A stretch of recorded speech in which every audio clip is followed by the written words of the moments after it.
Permezz ta' vot ta' 16-il sena fil-Kunsill Lokali, l-Gvern se jkun qed jintroduċi bidla storika fil-pajjiż għal dan is-Segretarju Parlamentari għall-Kultura Gvern Lokali Jose Herrera waqt li kien qed jipparteċipa f'dibattitu ma' żgħażagħ ta' bejn it-tlettax u 16-il sena li jiffurmaw parti mill-Parlament taż-żgħażagħ.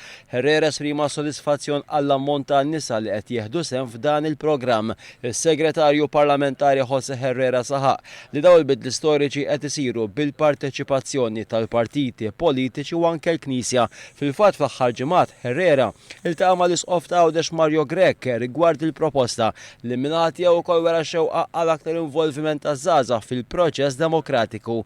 Minkejja xi ftit ta' xettiċiżmu li jista' jkun hemm dwar il-vot ta' 16-il sena, iż-żgħażagħ preżenti qablu mal-proposta li tifforma parti mill-programm elettorali tal-Partit Laburista.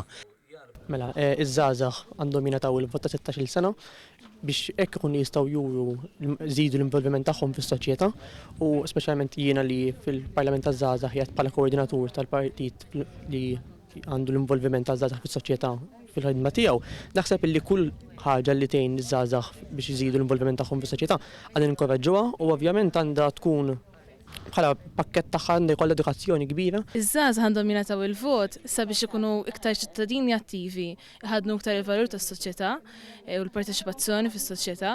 Bażikament jagħtu iktar l-input tagħhom fil-lokalità li fiha qed ikunu qed jitrabbew u qed jikbru jħadnu u jiżviluppaw fl-istess ħin u ikunu iktar taġid għas-soċjetà għax bl-idejat tagħhom jistgħu jagħmlu bidla fis-soċjetà. Xi opportunità fl-istess ħin qed iħadnu l-valuri aktar tad-demokrazija u l-qudiem bħala adulti ħajkunu aktar informati dwar il-politika u l-vot jieħduh aktar bis-serjetà l-qudiem.